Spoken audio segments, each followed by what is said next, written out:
아마도 여러분은 4차 산업혁명이란 표현을 TV나 인터넷에서 들어보신 적이 있으실 것입니다. 들을 때는 그것이 무엇인지 알 것 같기도 하다가 조금 지나면 다 잊어버리기도 하고 또 그게 나하고 무슨 상관이 있나 하는 생각도 드시죠? 이번 시간에 4차 산업이 과연 무엇이고 우리와 무슨 상관이 있는 것인지 다시 한번 짚어보도록 하겠습니다. 4차 산업혁명이란 표현은 2015년 세계경제포럼에서 클라우스 스왑 교수가 처음으로 발표한 것입니다. 여기서 그 교수는 4차 산업혁명이란 것은 물리적, 디지털, 생물학적 영역 사이의 경계를 흐리게 만들어 버린다 라고 밝혔습니다. 그런데 참으로 애매모호한 표현이죠. 하지만 이렇게 물리적, 디지털, 생물학적 영역 사이의 경계를 흐리게 만들어 버리는 4차 산업혁명은 이미 우리 생활 속에 깊이 자리 잡기 시작했습니다. 여행을 가거나 새로운 지역을 찾아갈 때 인공지능이 교통정체까지 계산해서 가장 빠른 경로를 지도에 표시해 주죠. 인공지능이 각각의 얼굴을 알아보기 때문에 스마트폰이나 물건을 구입할 때도 점점 편해지고 있습니다. 거기다 우리 몸의 생체 기능과 상태도 작은 단말기로 항상 체크해 주면서 스마트폰과 의사한테 무선으로 전송해 줍니다. 자동차는 스스로 알아서 운전을 하고 집과 회사는 무인 정찰기가 날아다니면서 지켜줍니다.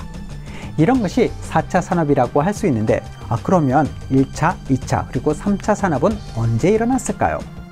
제1차 산업혁명은 영국에서 1760년쯤에 시작됐습니다. 그 전까지는 사람이 일일이 망치로 두들겨서 칼을 만들고 실을 일일이 손으로 짜서 옷을 만들어 입었었죠. 그런데 석탄을 떼서 커다란 기계를 돌릴 수 있게 해주는 증기기관이 발명되면서 공장이 하나둘 생겨나고 옷감을 자동으로 짜주는 섬유산업이 발전하기 시작된 것입니다. 이런 파격적인 기술이 유럽과 미국으로 넘어오고 1800년대 초까지 그러니까 한 70여 년간 이어지면서 상당한 생활의 변화를 가져왔습니다. 2차 산업혁명은 1800년대 중반부터 시작됐는데 전기와 함께 전구가 발명되면서 대량 생산이 가능해졌고 공장의 규모가 점점 더 거대해졌습니다. 그로 인해서 실업자가 늘어나는 부작용도 있었지만 전화의 발명으로 지역 간 통신이 빨라지고 철도와 자동차의 대량 생산으로 지역 간의 격차도 줄어드는 발전을 이룩했죠. 3차 산업혁명은 디지털 혁명이라고도 불릴 정도로 컴퓨터가 세상을 변화시킨 것입니다. 1900년대 중반부터 시작한 디지털 혁명으로 컴퓨터가 발전하면서 가격이 저렴해지고 크기가 작아지면서 개인들이 소장할 수 있게 되었죠. 거기다가 인터넷이 생기면서 전 세계가 디지털로 연결되는 새로운 세상이 만들어진 것입니다. 이렇게 3차 산업혁명이 일어나면서 누구나 컴퓨터와 인터넷을 매일같이 사용하고 있는데 도대체 이 4차 산업혁명이라는 것은 3차와 무엇이 다를까요? 기존에는 컴퓨터와 인터넷을 이용해서 어떤 정보를 얻거나 복잡한 연산을 하는 것이 거의 전부였다고 한다면 4차 산업에서는 우리 신체의 모습과 내부 상태가 무선으로 컴퓨터에 연결이 되고 인공지능에 의해 움직이는 자동차가 우리를 원하는 곳에 데려다 주며 컴퓨터가 우리 각각의 DNA를 살펴보고 그것을 수정해서 병을 고치거나 예방하게 하는 새로운 산업혁명이 이제 시작하고 있는 것입니다. 이 외에 한 가지 더 크게 다른 점이 있습니다. 바로 발전하고 변화하는 속도입니다. 전화기가 1876년 세계 최초로 선보인 이후 100만 명의 사용자가 생기기까지 75년이 걸렸습니다. 그에 비해서 인스타그램은 2년 만에 100만 명의 유저가 가입됐고 포켓몬고 게임은 단지 한 달 만에 100만 명의 사람들이 거리를 돌아다니면서 전화기에 나타나는 게임 캐릭터를 찾아다니기 시작했습니다. 이 모든 것이 디지털화되고 자동화되며 소형화되고 또한 온라인으로 보여주고 판매되면서 4차 산업혁명이라는 것은 정말 걷잡을 수 없을 정도로 빠르게 우리의 삶과 직업을 변화시키고 있습니다.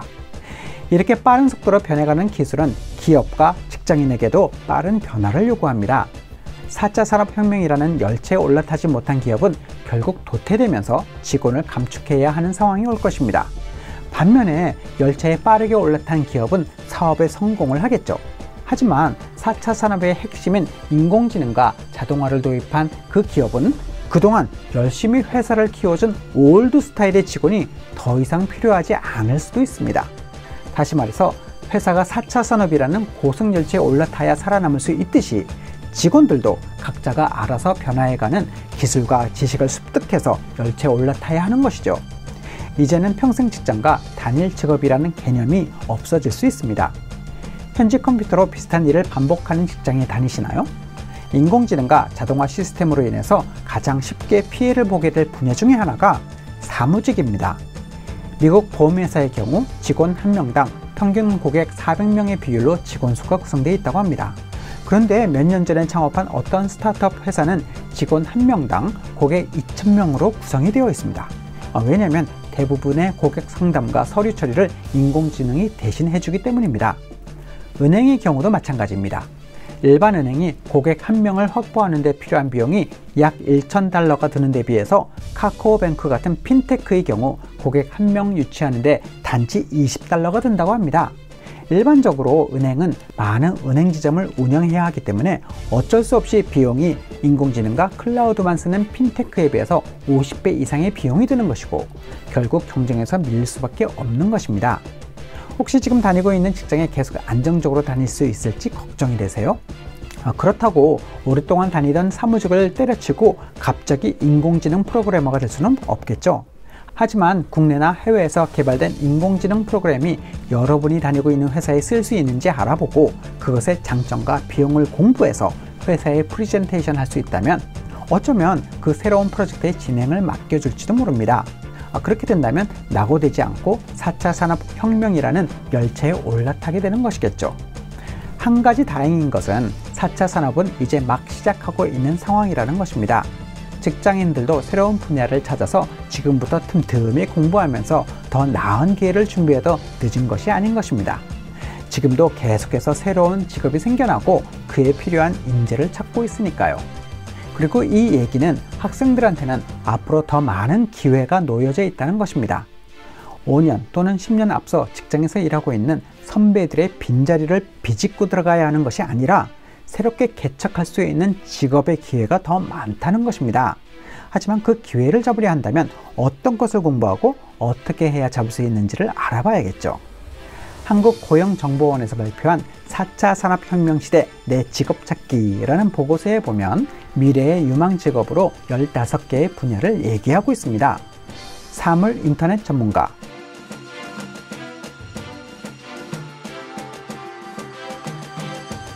인공지능 전문가,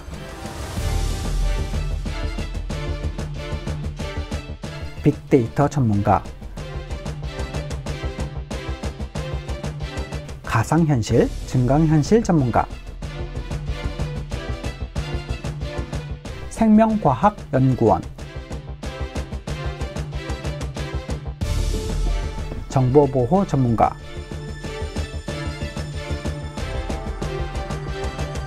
로봇공학자,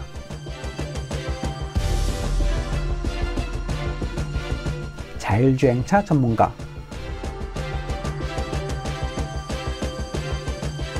스마트팜 전문가,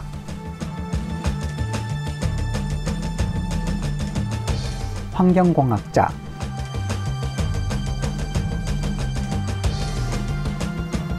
스마트 헬스케어 전문가, 3D 프린팅 전문가, 드론 전문가,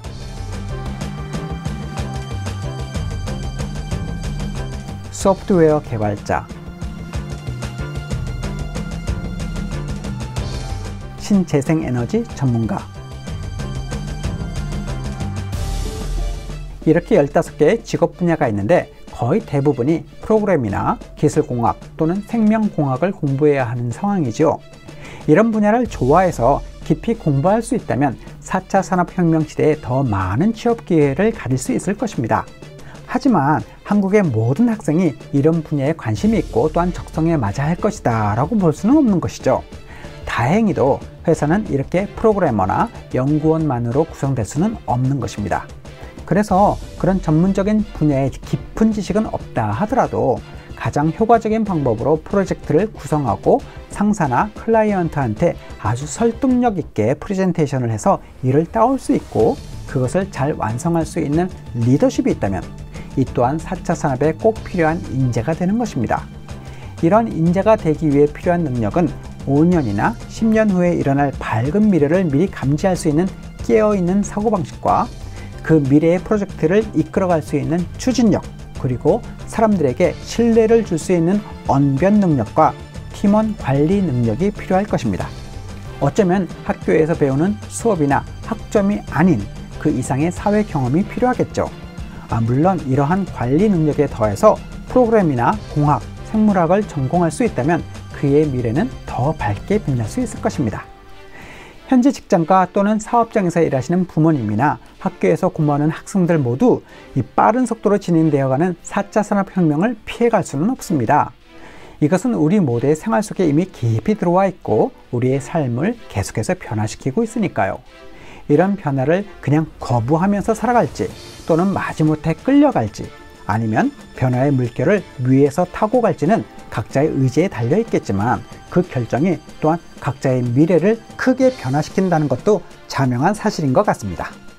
자, 이제 우리는 4차 산업혁명의 물결 위에서 밝고 활기찬 미래를 개척하기 위해서 다 같이 화이팅입니다.